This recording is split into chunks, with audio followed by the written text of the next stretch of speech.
L'épreuve du cœur.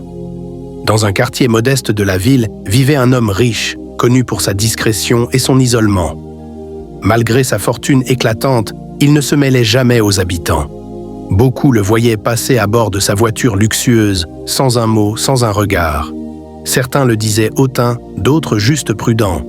Un jour, décidé à sonder l'âme véritable de ses voisins, il élabora un plan étrange. Il voulait savoir si, au-delà de la misère, il existait encore des cœurs sincères.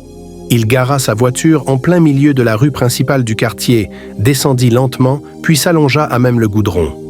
Il dispersa autour de lui plusieurs liasses de billets, posa une ventoline bien en vue à côté de lui et fit semblant de perdre connaissance, haletant faiblement comme un homme en détresse. Peu de temps après, deux jeunes filles du quartier passèrent par là.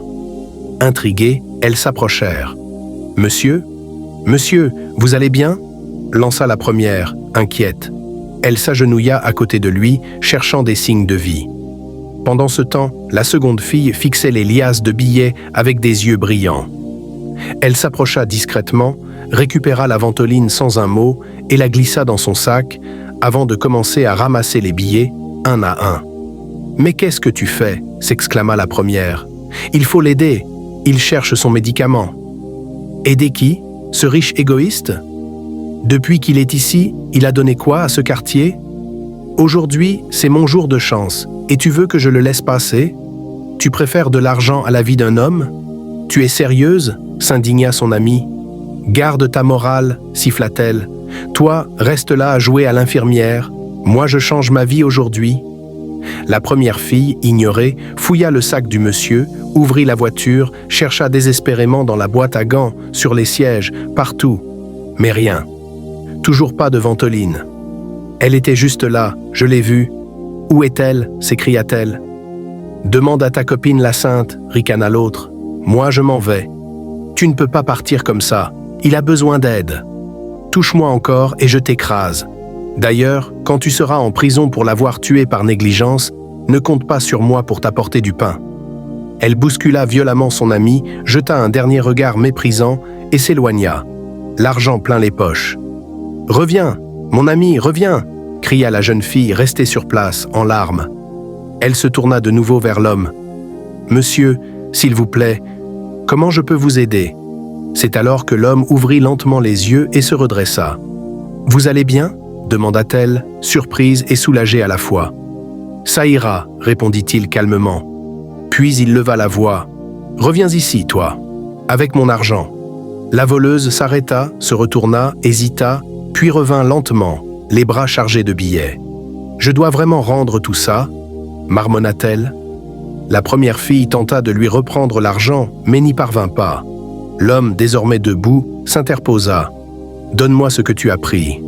Et rends aussi ce que tu as volé dans ton sac. »« Je ne vois pas de quoi vous parlez, » bafouilla-t-elle. « Le médicament, » ordonna-t-il froidement. À contre-cœur, elle sortit la ventoline de sa poche.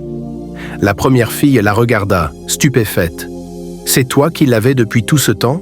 Tu es horrible. » Sous l'effet du choc, elle la gifla.